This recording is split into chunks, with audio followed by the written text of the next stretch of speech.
Non, mais les gars, me parlez plus de Yamal et sa Didi Party. On a trouvé le dérègleur originel, Mbappé, frère. Il est au Costa Rica accompagné de Hakimi, les gars. Regardez seulement, ils sont accompagnés comment. Non, mais eux, ils rigolent pas. Eux, ils sont dans un autre mood. Pour certains, t'as juste à remplacer Mbappé qui est ici, les gars, par Yamal et c'est la fin du monde. De par toutes les polémiques, les gars, que ça peut créer, de par toutes les gadgets qu'il y a quand ils sont en vacances et que c'est pas normal, t'as vu. Mais comment déjà vous pouvez comparer Mbappé, les gars, Mobutu, le frérot il a 26 piges, vous êtes tous là à dire il est finito à 27 ans, vous jouez sur son âge, mais le frérot maintenant les gars qu'il a envie des badges et ça a toujours été le cas, en fait c'est un Lamine Yamal mais discret, t'as vu. Lamine Yamal lui les gars, il était mineur, il traînait avec des gadgets, elles avaient le double de son âge. Dites-vous le frérot il a dû attendre ses 18 ans pour signer un contrat. Mbappé les gars qui voit qu'on le filme et qui sait qu'il est finito. Non franchement profite mon frère. Il sait pourquoi il est là. Il sait dans quel terrain il joue. C'est ça la différence. Comme une vidéo les gars j'avais vu d'un frérot qui disait que en fait je comprends pas les footballeurs. De par leur célébrité ils ramènent v'là les gadgets. Sachant très bien que ces filles là elles sont là que pour leur buzz. Mais ils s'en foutent. Ces mecs là les gars ils sont là que pour la frime. Les actus du Real Madrid en ce mardi 29 juillet, c'est parti. On commence tout d'abord avec Xabi Alonso et c'est simple, hein. Il veut plus de signatures, pourtant il a eu quelques renforts, il en veut plus. Le club a compilé des rapports sur plusieurs joueurs à plusieurs postes au cas où il y aurait des départs. Et concernant deux joueurs que le Real Madrid souhaiterait vendre, David Alaba et Ferland Mendy, donc le Real Madrid aimerait se débarrasser des deux, mais le problème c'est qu'aucun des deux pour l'instant est ouvert à un départ. Et concernant Mendy, donc le camp de Ferland Mendy dit qu'il n'a pas peur de rivaliser pour le poste de second avec Carreras parce que Carreras a été recruté pour 40 millions d'euros pour être bien sûr le numéro 1. Et après ça va se jouer entre Fran Garcia et Mendy pour être la doublure de Carreras. Il n'a pas peur de la concurrence avec Fran Garcia pour être la doublure bien sûr de Carreras. Il croit qu'il peut être une meilleure option que Fran Garcia pour être la doublure de Carreras. Et des nouvelles également sur Rodrigo, on va faire le point sur Rodrigo. Donc la situation actuelle de Rodrigo, le Real Madrid ne se mettra pas en travers de ce chemin en cas d'offre équitable. C'est une belle offre arrive, le Real Madrid le vendra. Arsenal doit d'abord vendre des joueurs pour avoir une chance bien sûr de recruter Rodrigo. Bon pour l'instant il n'y a rien de sérieux avec l'équipe de Liverpool et le PSG dément tout intérêt concernant le Brésilien. Les chers madridistas, je commence sérieusement à avoir de la peine pour Xabi Alonso. Parce que quand je lis des choses comme ça, alors c'est écrit Xabi Alonso veut plus de signatures. Et donc du coup le Real Madrid a fait plusieurs rapports sur plusieurs joueurs à plusieurs postes, au cas où il y aurait des départs. En fait moi personnellement ce qui me perturbe dans l'info, c'est la partie où ils disent au cas où il y aurait des départs. Mais quand derrière tu lis des choses comme ça, le Real Madrid voudrait se débarrasser d'Alaba et de Ferland Mendy, mais aucun des deux n'est ouvert à partir. Donc finalement, le au cas où il y aurait des départs, on parle de quel départ? On parle de qui finalement parce que j'aimerais savoir. Parce que si lui, il attend qu'il y ait des départs pour qu'il y ait des arrivées, et que finalement personne ne veut partir, on fait comment du coup? En fait, Alaba, lui, on lui demande tous d'aller en Arabie Saoudite, mais finalement, il est déjà en Arabie Saoudite. Quand vous voyez qu'il gagne 22 millions d'euros par an, mais que derrière, le mec, il joue pas, mais qu'est-ce qu'il va faire de plus en Arabie Saoudite? Il est déjà en Arabie Saoudite au Real Madrid. Et de l'autre côté, t'as Ferland Mendy qui croit que sans les blessures, il est peut-être plus fort que je sais pas qui. Mais le problème, mon gars, c'est que tu as les blessures. Ça fait partie de ton quotidien. T'as jamais fait une saison complète. Sans oublier les dossiers Vinicius Junior, Rodrigo. On ne sait pas qu'est-ce qui va se passer. Rodrigo, tantôt, on dit qu'il se rapproche de je sais pas quoi, de Liverpool, de Arsenal. Finalement, il y a rien du tout qui se passe. On dit qu'il se rapproche de Tottenham. Tottenham, finalement, c'est mort. Vinicius, lui, on ne sait pas s'il reste ou il part, le club le met en vente ou pas, on ne sait rien. Des joueurs comme Camavinga, il y en a qui réclament le départ de Camavinga. Mais j'ai vu dans les médias que Xabi Alonso compte sur Camavinga. Donc finalement, c'est qui va partir? Donc c'est qui va finalement partir pour laisser la place pour des éventuelles arrivées? Xabi Alonso, en fait, il vient d'arriver, il a déjà droit à des gros dilemmes. Mais bref, il est payé pour ça, il va se débrouiller. Dites-moi les gars ce que vous en pensez dans les commentaires. Et surtout pour ne rien louper, vous savez ce qu'il vous reste à faire. Abonnez-vous les gars. Bon, j'ai vu cette fake news être relayée par pas mal de comptes depuis hier et j'ai deux, trois choses à vous dire à ce sujet. Déjà, c'est absolument faux. À aucun moment, le Real Madrid a mis en vente Vinicius. Canal Plus Afrique, ils ont balancé ça de je ne sais où. Il y a personne qui a jamais entendu parler d'une mise en vente de Vinicius. Et d'après leur logique, eux, ils savent des choses que le club même ne sait pas, mais tranquille. Ensuite, pour revenir sur la prolongation de Vinicius, on sait que ça bloque au niveau du salaire. Vinicius Junior veut avoir le plus gros salaire du Real Madrid qu'il n'obtiendra pas, quoi qu'il arrive. Alors j'entends certains parler de son historique et de son passif avec le Real Madrid, ce qui est tout à son honneur parce qu'il a fait des grandes choses avec le Real Madrid. Vinicius, on n'enlève rien à tous ses accomplissements au Real Madrid. Mais le truc, si vous voulez, c'est que le Real Madrid a une politique et c'est pas Vinicius qui va la changer. Si c'est pas Cristiano Ronaldo qui a pas réussi à la changer, ce n'est pas Vinicius qui la changera, quoi qu'il arrive. Ronaldo avait fait bien plus que Vinicius au moment où il réclamait une augmentation salariale. Et en plus, lui, c'était une augmentation bidon, genre. Ça jouait à quelques millions et bref. C'était Cristiano Ronaldo, quoi. L'icône, la grande star du Real Madrid. Florentino Pérez ne lui a pas donné ce qu'il voulait. Vous pensez vraiment qu'il va le donner à Vinicius? Non. Encore une fois, on parle du salaire de Mbappé. Mais oui, il a rien fait, il vient au Real Madrid. Et c'est à ce moment que le monde des bisounours s'arrête. Ça n'existe pas dans le foot. Mbappé gagne plus que Vinicius parce qu'il rapporte plus que Vinicius, tout simplement. C'est du business. Déjà, il faut rappeler que Kylian Mbappé vient gratuitement. C'est-à-dire que le Real Madrid n'a dépensé aucune indemnité de transfert pour récupérer Kylian Mbappé. Donc, quand tu signes gratuit, il y a ce qu'on appelle une prime à la signature, de la même manière qu'à là-bas. Certains se posent la question de savoir pourquoi Alaba est le deuxième meilleur salaire du club. Tout simplement parce qu'il est venu gratuitement du Bayern. À cette époque-là, il y a pas mal de clubs qui le voulaient. Il est venu au Real, il a récupéré sa prime à la signature et est allé sur plusieurs années. Et puis, basta. C'est tout, genre rien de plus compliqué. Je vois, ça commence à faire des schémas, ça commence à nous parler de Mobutu. Ah, il vient, il fait le ménage. Il va virer Vinicius. Les gars, ça va. On a déjà assez de problèmes comme ça, s'il vous plaît. Quand vous n'avez rien à dire, juste reposez-vous. Allez en vacances, buvez de l'eau, je sais pas, faites quelque chose. Mais arrêtez d'inventer des bobards, s'il vous plaît. Et créez des fausses informations parce qu'on est fatigué. Restez sobre, abonnez-vous les gars, on s'attrape. Et il a totalement raison. Faut même pas qu'il ait honte. Faut même pas qu'il regarde de gauche à droite. Ferland Mendy ne veut pas quitter le Real Madrid. Le Français est convaincu d'être une meilleure option que Fran Garcia pour doubler Alvaro Carreras. Alors vous me connaissez mon avis au sujet de Ferland Mendy et de Fran Garcia. Le meilleur des deux, c'est Ferland Mendy. Parce que bien évidemment, moi je privilégie plus l'aspect défensif que l'aspect offensif. Et surtout du côté de Fran Garcia, il apporte pas assez offensivement pour que je puisse dire « Ah ». Au final, il mérite une place de titulaire ou même de remplaçant. Et surtout devant Ferland Mendy. Mais après, Ferland Mendy, il va falloir faire attention à quelque chose de très important. Parce qu'il faut prendre ça en compte. Il y a plusieurs joueurs qui prennent ça en compte. C'est que l'année prochaine, c'est la Coupe du Monde. Et tout le monde souhaite la jouer. La problématique, c'est quoi? C'est que là, il se cantonne à avoir un rôle de remplaçant du côté du Real Madrid. Et vous le savez, et je le sais, que Ferland Mendy, il n'est pas forcément apprécié de Didier Deschamps. Donc, ça veut dire que s'il joue pas en plus, il est remplaçant. Ça lui donnera un argument supplémentaire pour ne pas le prendre. Surtout que Digne, il est assez avancé par rapport à lui en équipe de France. Donc les gars, dites-moi ce que vous pensez en commentaire. Mais sinon, c'est à toi. En tout cas, bien, alhamdoulilah. Mes chers madridistas, je vous résume l'actualité du Real Madrid de ce 28 juillet 2025. Alors pour commencer, l'agent de Vini aurait demandé au Real Madrid d'égaler son salaire à celui de Mbappé afin de le prolonger jusqu'en 2030. Le Real Madrid par contre aurait refusé et n'envisage même pas de rencontrer son agent prochainement. En fait, moi le feuilleton là, elle prend une tournure que je n'aime pas du tout.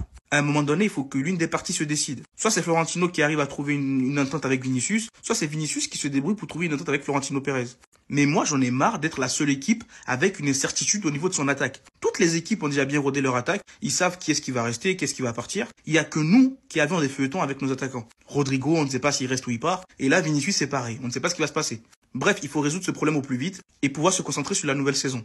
Ensuite, c'est officiel les amis, Raúl Asensio a été inscrit avec l'équipe première pour la prochaine saison. Donc il ne sera pas avec la Castilla. Ça prouve à quel point le club continue de lui faire confiance, malgré les performances catastrophiques qu'il nous a montrées durant la Coupe du Monde des clubs.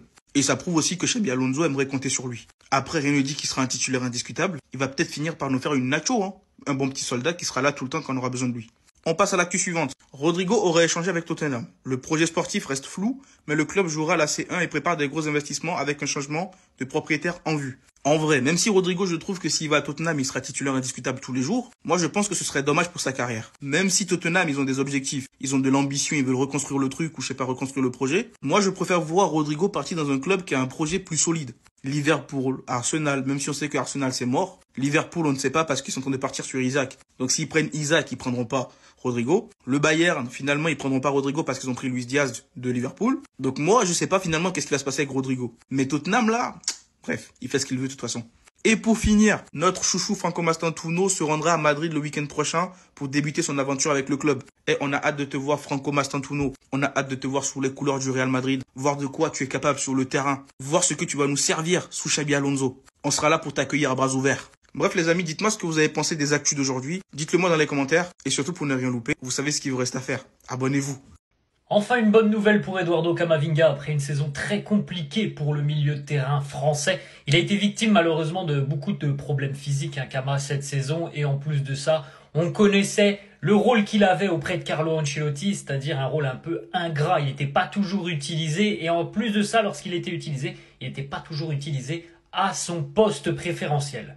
Plusieurs médias en Espagne, dont notamment le quotidien Marca, annoncent que Xabi Alonso compte énormément sur Eduardo Camavinga cette saison. L'objectif pour Xabi Alonso, c'est de retrouver la meilleure version possible d'Eduardo Camavinga, celle que l'on n'a pas vue depuis plus d'1 an maintenant, parce que malheureusement, il a connu beaucoup trop de pépins physiques tout au long de cette saison. Après, à voir comment il sera utilisé, ça peut être compliqué d'avoir du temps de jeu pour Camavinga quand on sait que avec Carlo, il était parfois utilisé latéral gauche. Là, ça sera plus possible, parce qu'avec Alvaro Carreras, avec Fran pour le moment et Ferland, il n'y a plus besoin d'avoir Kama en tant que latéral. Et au milieu de terrain, les places sont très très chères. Donc pour Camavinga, ça va quand même être compliqué. Mais en tout cas, Xabi Alonso compterait sur lui et espère le retrouver à 100% cette saison.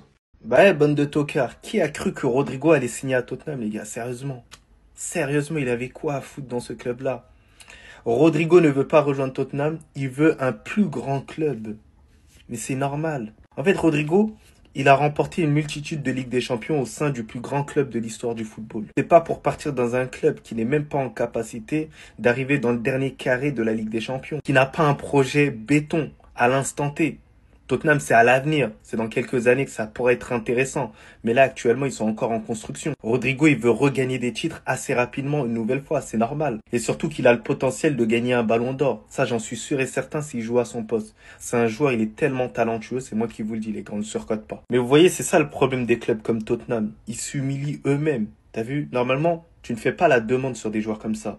Tu sais déjà que c'est mort. C'est comme si Marseille faisait une demande sur Rodrigo. Avec tout le respect que j'ai pour Marseille, jamais Rodrigo il va partir à Marseille. Donc c'est pareil pour Tottenham, les gars. C'est exactement pareil. C'est pas de la même gamme, en gros. Voilà. Ils ont voulu goûter au luxe, mais non, pas encore. Faut travailler encore plus. Voilà. Allez, demain, faut recommencer. Ça va, toi? Bon, en tout cas, on bien, alhamdoulilah. En fait, des fois, dans la vie, il y a certains clubs qui doivent réfléchir à 2 fois avant d'avoir des rêves.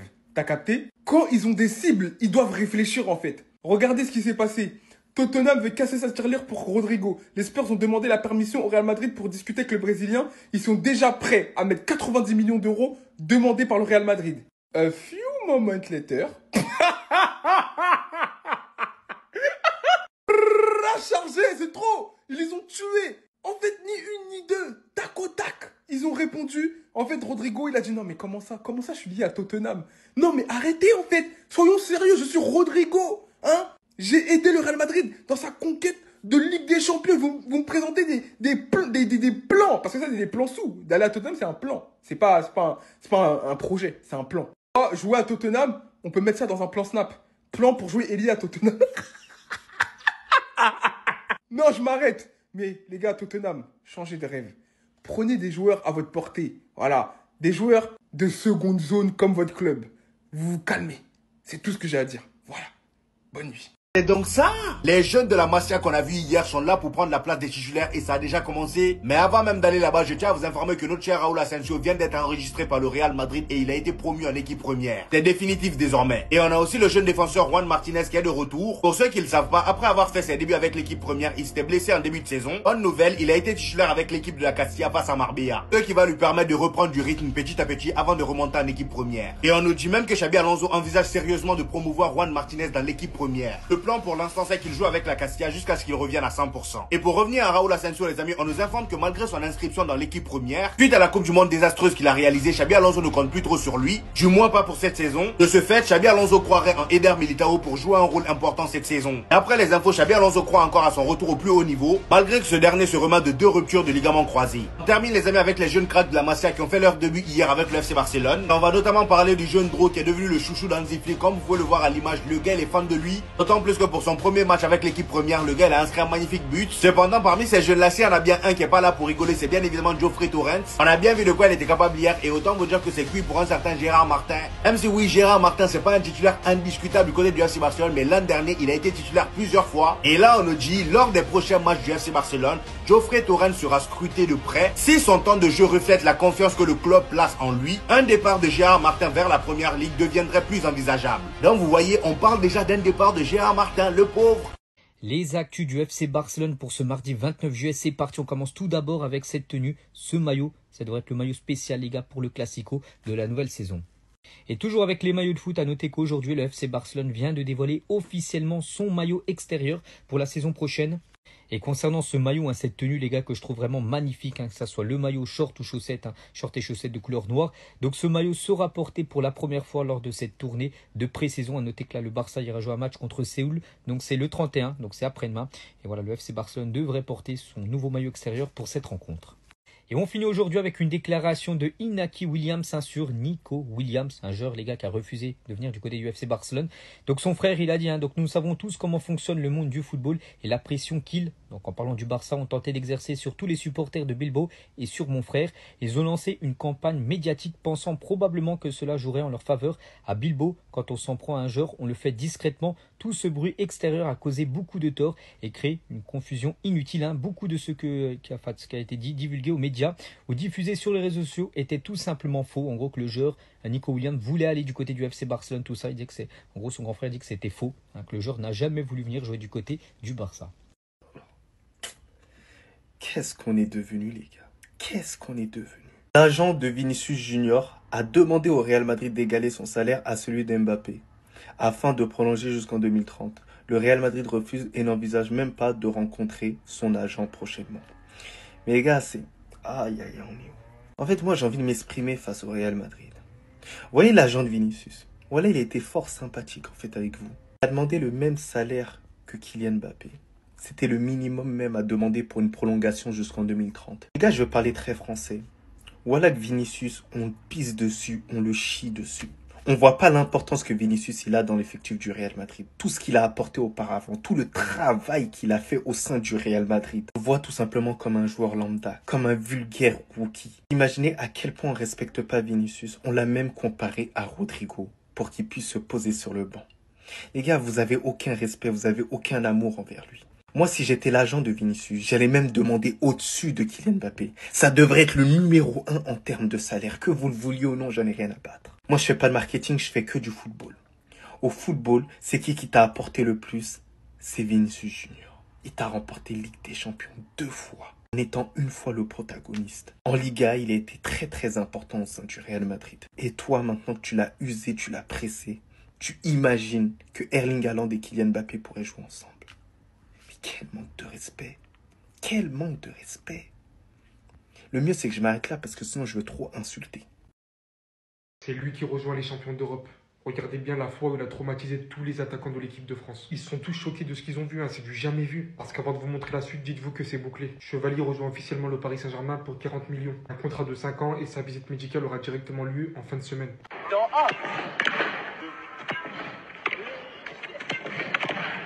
Mbappé. Encore. Deuxième là-bas. Lui encore. Même côté.